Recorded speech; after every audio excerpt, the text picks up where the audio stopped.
Yang saya hormati, Assalamualaikum warahmatullahi wabarakatuh. yang saya hormati tokoh-tokoh, para tokoh agama, para kiai, para ibu nyai yang hadir pada pagi hari ini. Assalamualaikum warahmatullahi wabarakatuh. Bapak dua, ibu dua. Bapak-bapak, bukan bapak dua ibu dua. Ini kayak baca tulisan kali. Bapak dua. Ya jangan disingkat. Bapak-bapak, ibu-ibu, jangan bapak dua ibu dua. Kan bapak-bapaknya banyak, nggak cuma dua. Mulai hari ini saya adalah kaderisasinya tidak jelas, jadi anggota partainya juga tidak lama, berproses dari bawah juga tidak pernah terjadi, tapi karena dia adalah anak seorang penguasa, dia kemudian mendapatkan kemewahan di atas rata-rata. Siapa yang dikorbankan? Banyak hal yang dikorbankan. Pertama, kompetisi dikorbankan, jadi tidak sehat. Dimanapun di negara ini melawan kekuasaan politik itu nggak gampang. Jadi barang busuk sekalipun diusung, kalau diusung oleh kekuasaan, instrumen-instrumen yang saya kira seperti instrumen negara, itu pasti relatif dia akan memenangkan pertarungan. Kan itu yang sebenarnya menjadi perbincangan. Jadi Anda bagi siapapun boleh di negara ini untuk menjadi pejabat publik. Presiden, gubernur, bupati, wali kota, anggota dewan dan seterusnya. Tapi tolong berikan pendidikan politik yang bagus bagi kita. Bahwa Anda itu berproses dari awal. Inilah yang kemudian kenapa fenomena politik dinasti itu selalu diulang. Karena prosesnya itu tidak awal. Misalnya sorry to say seperti Mas Gibran, apakah di negara ini tak ada orang lain? Dulu muncul nama Erick Thohir, muncul nama Ridwan Kamil, muncul Sandiaga Uno, ada Bu Hovifah, nama-nama top yang saya kira punya pengalaman dan rekam jejak yang cukup panjang. Kenapa mereka tidak bisa maju? Kalau menggunakan logikanya Bang Faisal, karena bukan anak presiden. Kan itu saja. Erick Thohir kurang apa? Bikin PSSI mantap, sekolahnya di luar, bohir. Apalagi, panjang lah ceritanya, Sandiaga Uno apalagi dan seterusnya. Tapi karena garis tangan mereka itu bukan anak presiden, tak ada privilege dan kemudahan, sehingga harapan mereka untuk berkompetisi dalam pilpres harus hilang. Kan itu yang menjadi perbincangan kita. Bang Ade Armando saya respect dulu dengan tingkat idealismenya yang cukup tinggi. Partainya adalah partai anak muda, tolak politik dinasti. Tapi sorry to say Bang, respect saya kan agak sedikit hilang dalam konteks itu. Saya justru berharap orang seperti Bang Ade Armando ini yang jadi ketua umum PSI. Bang Ade ini kurang apa coba?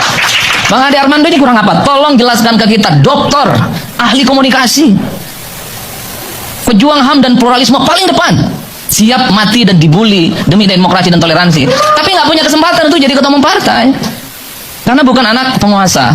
Ada sekjen yang spesialis seperti Bang Raja Juli Antoni. Bang Raja Juli itu kurang gimana?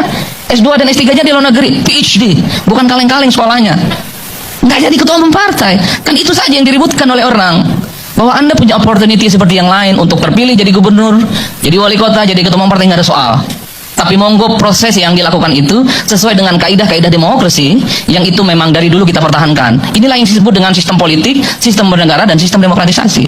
Ini agak ngeri-ngeri sedap Bang kalau begini ceritanya. Kalau ini akan menjadi sesuatu hal yang dijadikan portofolio ke politik ke depan, semua presiden misalnya punya mimpi supaya keluarga besarnya terjun ke politik dengan cara-cara yang melalui proses yang itu instan. Saya khawatir ya politik kita tidak akan berkembang. Jadi Bang Faisal ini sekalipun kritiknya sampai sidratul muntaha kerasnya, bikin partai hampir tiap hari, jangan pernah berharap partainya akan menang, apalagi bermimpi jadi presiden. Padahal pengalaman politiknya jadi aktivis dan seterusnya saya kira cukup luar biasa. Jadi hal-hal yang semacam inilah sebenarnya secara kritikal tanpa henti harus kita bicarakan. Saya kebetulan ngajar perilaku pemilih, partai politik dan pemilu. Pertanyaan mahasiswa hampir sama. Untuk apa Pak kita berdiskusi ini di ruang kelas? Enggak ada gunanya kalau para elit dan politisi tidak pernah menjalankan apa yang kita pelajari di kelas. Hopeless mereka, karena at the end of the day-nya bagi mereka, power, penguasa dan kekuasaan menjadi kunci dan instrumen untuk memenangkan pertarungan politik di negara ini. Jadi kasihan anak-anak yang selama ini punya mimpi besar untuk jadi gubernur, bupati, wali kota, apalagi mimpi jadi presiden Bang. Sudahlah, ke laut aja.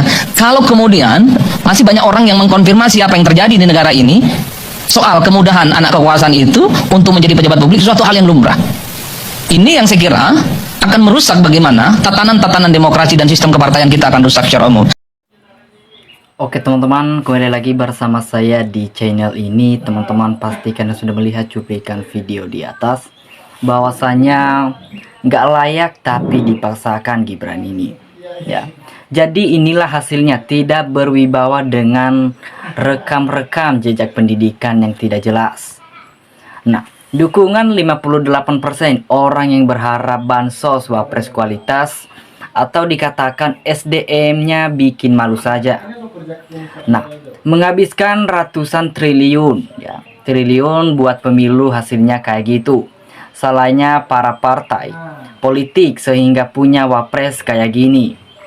Nah, teman-teman, semoga dalam 100 hari ini DPR dan Prabowo terbuka mata dan hati untuk gantikan Gibran. Ya, semoga doa ini terkabul.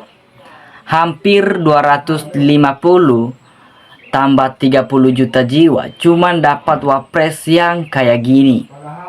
Ya, Gibran dengan heboh dalam pidato jauh lebih wibawa dengan keren bolot. Nah, teman-teman, kita lihat di sini juga bahwasanya bravo Bang Adi Prayitno, cara penyampaian bahasa politiknya sudah dimengerti, ya, dan dicerna. Nah, hebatnya cuman anak presiden selesainya 0. Jadi inilah hasilnya yang dinikmati dan diprontik atau seluruh rakyat Indonesia.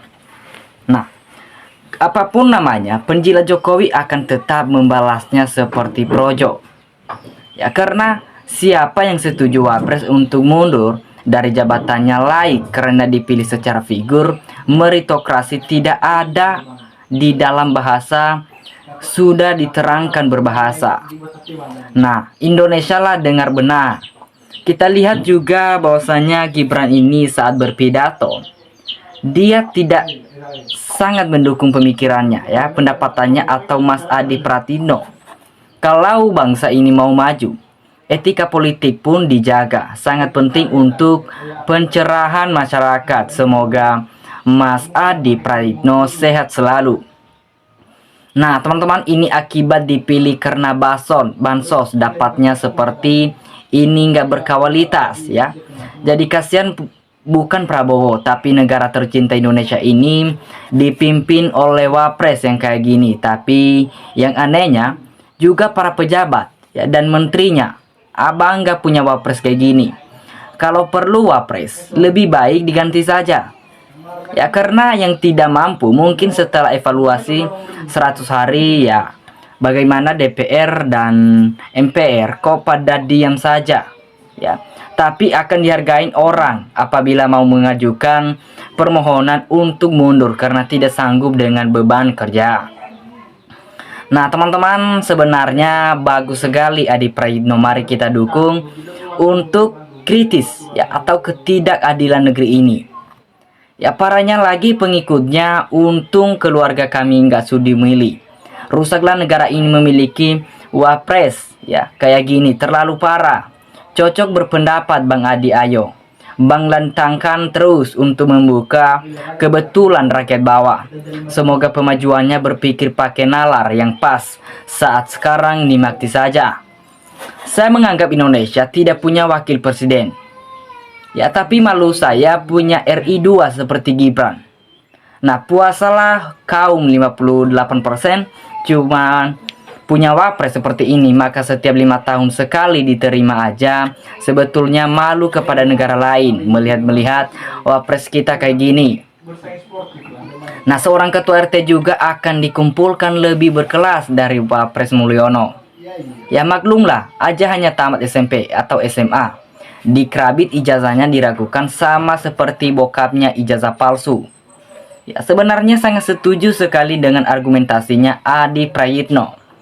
Ya, siswa setingkat SLTPE saja sudah paham dan mengerti dalam menggunakan kata para. Jadi ironis sekali seorang setingkat wapres tidak paham pengguna kosakata atau para, sungguh memalukan saksi. Nah, sebenarnya saya salahkan wakil kita, ya, kok pada buta, yang nggak bisa cari pemimpin yang sehat.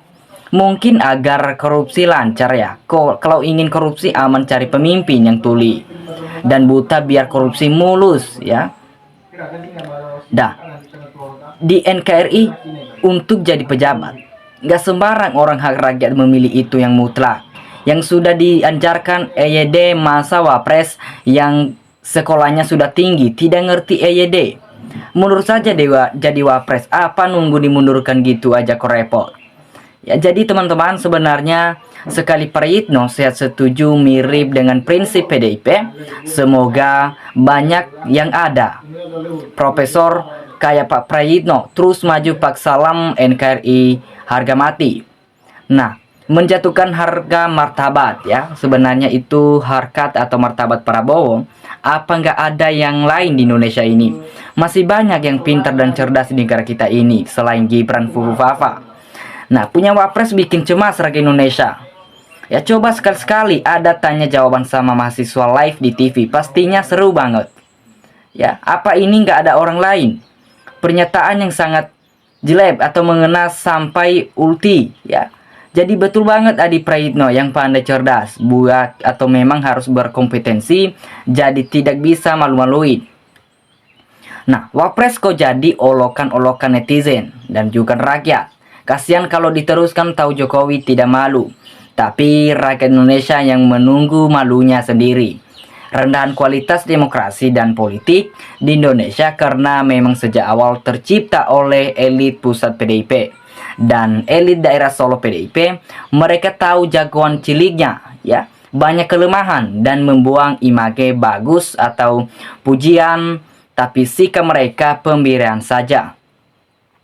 Nah, untuk Prabowo yang presiden, kalau dia, negara kita ini menjadi parah lagi.